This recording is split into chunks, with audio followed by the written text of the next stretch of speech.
Existem exercícios excelentes para a gente desenvolver o nosso corpo. Movimentos assim que basicamente não pode faltar no seu treino. Porém, muitas pessoas fazem eles e não têm os melhores resultados. Muito pelo motivo de não estar executando da melhor forma, fazer da maneira errada ou compensar com outros músculos que são estabilizadores ou auxiliam na hora da execução. E no vídeo de hoje você vai ver 5 exercícios que você faz errado e não sabe. E vai ver também como melhorar a execução de cada um deles, tornar mais eficiente. E antes da gente dar sequência com o vídeo, eu já peço que, se você gosta desse tipo de conteúdo, vida fitness em geral, alimentação, dieta, treino, exercícios, já segue o perfil e aqui você vai encontrar tudo isso e muito mais. Então bora para os exercícios e começando com ele, um movimento excelente para posterior de coxa. Vamos trabalhar também eretores da espinha. Eu tô falando do stiff. Como eu falei, ele é um movimento excelente, porém a maioria das pessoas comete alguns erros que eu vou apontar para você aqui agora. Na hora do stiff, a pessoa vai pegar a barra e ela pensa na hora de descer simplesmente no tronco e desce arredondando as costas, perde a curvatura da lombar. Aqui eu jogo atenção só para ela e tenho muito pouca ativação da posterior de coxa. Outro detalhe também, a pessoa joga a barra lá na frente. Tendência de eu perder a postura aqui é maior ainda. Pensa no tronco e barra lá na frente. Tronco e barra lá na frente. Vou executar o stiff. Primeira coisa, vou deixar meu pé apontado para frente. Destravo meu joelho, deixa ele levemente flexionado. Já abre o peito, fecha as costas. Peitoral aberto na hora da execução. Eu inicio o stiff sempre pelo quadril. Então o quadril vai para trás e meu tronco ele desce logo em seguida. Sempre pensando em preservar ao máximo a curvatura da lombar. Então levei quadril para trás, desci, só que a minha posterior já está ativando absurdamente e eu estou sentindo pouquíssima tensão na lombar. Ideal também é o abdômen estar ativo o tempo todo. Em relação à amplitude no stiff, isso é muito individual, vai depender de cada um. Se eu sou um pouquinho encurtado da lombar ou da posterior de coxa, talvez eu tenha que descer um pouco menos. Porém, o que vai limitar essa amplitude é o ponto que a gente consegue manter essa postura. Eu comecei a descer, passei ali do joelho, comecei a arredondar as costas, pode parar por aí, que já foi no limite da sua amplitude. Você já fazia o stiff? Comenta aqui e vamos pro segundo movimento. No nosso número 2, a gente vai precisar de um banco e um par de halteres. Um movimento que a gente vai trabalhar muito o nosso peitoral. Eu tô falando do supino reto com halteres. Aí você pode estar se perguntando, Yuri, por que a gente não faz com barra? Pode ser feito também, porém a grande maioria das pessoas tem mais conforto com o dumbbell, onde a gente consegue realocar uma posição mais confortável para o ombro. Mas pode ser feito com barra e vai seguir basicamente os mesmos princípios. Mas o principal erro que acontece aqui na hora da execução do supino com halteres, a pessoa posiciona esses pesos jogando o cotovelo muito para trás. Assim eu forço demais meu ombro e tiro a ativação ali do peitoral.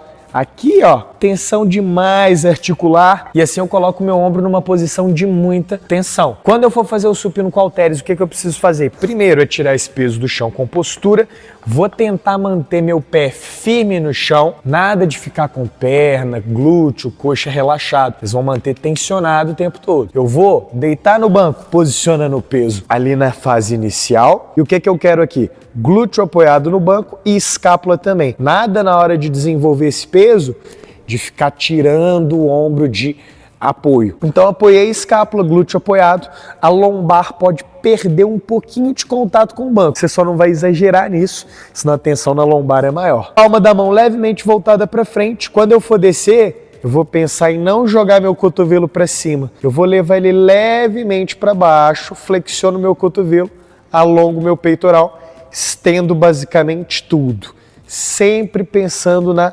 contração do peito. Desci levando o cotovelo para fora, levemente para baixo, alonguei, desenvolvo. Pense em soprar o ar sempre na subida, inspirar na descida. Em relação à amplitude, isso também varia da questão articular de cada um. Tem muita gente que sente o ombro, então não tem problema em descer um pouquinho menos. Porém, a gente sempre vai buscar uma posição alongada do peitoral até quase o halter, pelo menos chegar ali em contato com o ombro. Dando sequência aqui no nosso número 3, esse é um exercício que eu vejo todo mundo fazendo errado, colocando a articulação numa posição extremamente desconfortável. A gente tinha trabalhado o peitoral, no supino a gente também tem um trabalho de ombros e agora é um movimento específico para os nossos ombros. Eu estou falando do desenvolvimento com halteres. Eu posso fazer ele em pé, eu posso fazer num banco reto como esse, posso buscar um apoio das costas, porém o princípio para execução ele é basicamente o mesmo em todas essas versões. Primeira coisa, vamos precisar do banco, do par de halteres, vamos posicionar esse peso no ombro. Às vezes, se você estiver sentado, pode ser desconfortável para colocar o peso. Então pode ficar de pé, usa um pouquinho o impulso do quadril, já posicionei. Vou sentar no banco e qual que é o erro comum que a pessoa faz aqui? Ela não estende e joga o cotovelo lá para trás. Não estende e joga o cotovelo lá para trás. Eu vou ter trabalho de ombro? Vou. Só que a posição ela é desconfortável. Só de eu fazer com esse peso levinho, eu já senti um incômodo. Então, vou fazer o desenvolvimento. Primeira coisa, pé firme no chão. Eu vou pensar em deixar o meu tronco bem vertical, estável e abdômen ativo. Nada de ficar compensando e relaxando para não tensionar a lombar. O peso vai estar posicionado no ombro e eu nunca vou jogar meu cotovelo para trás. Eu levo ele levemente para frente. Vou pensar em empurrar esse peso lá para cima, estendo basicamente o cotovelo todo e volto levando o cotovelo para fora e levemente à frente. Alongo o meu ombro e desenvolvo. Alongo o meu ombro e desenvolvo. Mesma ideia do supino. Sopro o ar na subida, puxo o ar na descida. Aqui vale pela mesma ideia também. Eu preciso ter alongamento da musculatura, então não economiza nessa volta aqui não. Quase toca esse peso no ombro e já desenvolve lá para cima novamente. Nosso quarto exercício é com certeza um dos que a gente mais vê a galera errando, de várias formas. A pessoa rouba com quadril, usa lombar, usa impulso. É com certeza um dos que eu mais vejo as pessoas executando errado. Estou falando da elevação lateral. Mais um movimento ali de trabalho de ombros, porém de forma mais isolada, onde a gente vai focar bastante no deltoide lateral, essa região de fora aqui dos ombros. O desenvolvimento com halteres vai pegar essa região, porém é um exercício mais composto. Vamos ter bastante trabalho de tríceps e anterior de ombro também. Primeira coisa que eu já falo para vocês é para pegar um peso que vocês consigam executar com qualidade. No final da minha série, por exemplo, eu até posso dar uma roubadinha, porém não vai ser toda a série sendo feita assim. Então vamos precisar dos halteres. Tiro ele do chão com postura. E qual que é o erro comum aqui? A pessoa às vezes joga essa tensão toda lá pro trapézio, encolhe os ombros, leva o ombro lá na orelha. Aqui eu tiro tensão do deltoide e jogo pro trapézio. Não é a ideia do exercício. Outra coisa também, a pessoa pensa lá na escápula, lá atrás, e leva o punho pro alto. Assim também eu tô tirando ênfase do ombro, do deltoide lateral. Então, quando eu for executar a elevação lateral, primeira coisa, base sólida, pé mais ou menos ali na largura do quadril, destravo o joelho, quadril levemente para trás. Meu braço ele não vai ficar nem dobrado demais, nem hiperestendido.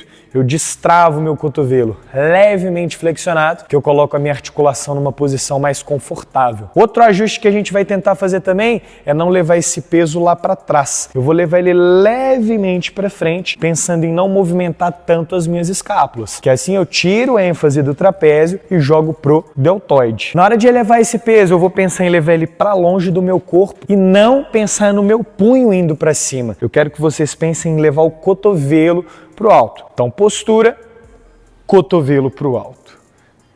Cotovelo pro alto. Peso para longe do corpo. Evita ficar parado nessa posição aqui embaixo. Elevou, volta até chegar bem próximo e já sobe. Que aí vocês mantêm a tensão maior no exercício. E a roubadinha, Yuri, que você falou que poderia fazer no final? Se você já tem mais experiência, começou a travar, usa um pouquinho do impulso, controla a volta. Usa o impulso, controla a volta. mas é importante que você já tenha uma base de treino para fazer isso, para você não se machucar. Vamos para o nosso último exercício e, obviamente, não podia faltar agachamento livre, o back squat. O agachamento livre é outro que a gente vê diversos erros acontecendo e a galera não executando da melhor forma. Primeira coisa, a gente vai precisar de uma barra, a gente vai estar saindo do rack, mas isso aqui eu vou tirar do chão. Como é só demonstrativo mesmo, não tem problema. Erros comuns aqui no back squat. A pessoa vai descer e não tem amplitude. Galera, foca no padrão de movimento. Desce alongando a musculatura, depois estende basicamente tudo. É muito melhor eu pegar uma carga mais leve e ir lá embaixo no agachamento do que pegar um pesão e fazer uma leve flexão de joelho. Esse é o primeiro erro. Às vezes a pessoa vai descer também, joga o tronco para frente. O tronco ele vai se inclinar um pouquinho, porém eu penso no meu quadril para trás e no tronco mais vertical. Nada de tronco para frente. Outro ponto, joelho entrando para dentro. Quando eu for descer, eu vou pensar em deslocar esse joelho para fora, acompanhando basicamente a pontinha do meu pé. O agachamento, ele sempre começa pelo quadril para trás. Porém, às vezes a pessoa joga o quadril para trás e não dobra a perna. Então acontece outro erro. Eu tenho que levar meu quadril para trás e já flexionar meu joelho logo em seguida. Então o quadril deslocou, flexionei meu joelho. Senão, eu vou fazer basicamente um início de um stiff. Yuri, qual que é a base correta para fazer um agachamento? Isso é muito variável, mas a gente tem uma referência legal que é mais ou menos largura de quadril e ombros. Pode ser um pouquinho mais, um pouquinho menos, mas isso varia de cada um. É importante que você teste aí na sua casa para ver o que fica mais confortável. Detalhe importante também, eu vou descer calcanhar firme no chão o tempo todo. Maior pressão ali no agachamento vai estar no meio do meu pé e no calcanhar. Porém, eu não posso cometer outra compensação que é jogar o peso todo lá atrás. Meu pé ele tem que estar todo chapado no chão. Então vamos executar com perfeição aqui o agachamento. Tirei o peso do chão, barra apoiada no trapézio, cotovelo não fica lá atrás, levemente para trás, apontado para baixo, base confortável para agachar, olhar mais à frente, levei quadril para trás, comecei a flexionar meu joelho, desço na amplitude máxima que eu conseguir, que a minha mobilidade permitir. Repara o meu joelho, ele está para fora. No final eu estendo, mas eu não faço trava articular. Eu estico a minha perna toda, mas de forma suave e sem tranco na articulação. Eu diria que o agachamento ele é um dos movimentos mais completos que a gente tem. Obviamente o foco é membros inferiores, principalmente quadríceps e glúteo, mas a gente tem toda essa região estabilizadora também sendo ativada para a gente agachar com eficiência. Então pense em adicionar o agachamento no seu treino que eu tenho certeza que você vai curtir. Fora que agachar pesado é sempre um desafio, mas você só vai agachar pesado se respeitar esses padrões de execução. Uma coisa que eu garanto para você nesse vídeo, se você fizer essas correções nos padrões de execução dos exercícios, você não só vai evoluir mais rápido, como vai ganhar muito mais força e progredir carga por consequência nos movimentos. Não só neles, como em outros também. Mas a gente tem que ter uma boa execução, um bom padrão para fazer o exercício, porque isso vai te dar mais longevidade nos treinos e uma evolução muito mais rápida. Mas e aí, você já fazia algum desses 5 exercícios? Já mandava bem em todos ou cometia algum desses erros? Comenta aqui embaixo e manda esse vídeo para um amigo seu que precisa melhorar o padrão dos exercícios dele. Tenho certeza que ele vai curtir demais o vídeo. Mas então foi isso, gente. Obrigado por assistir e valeu!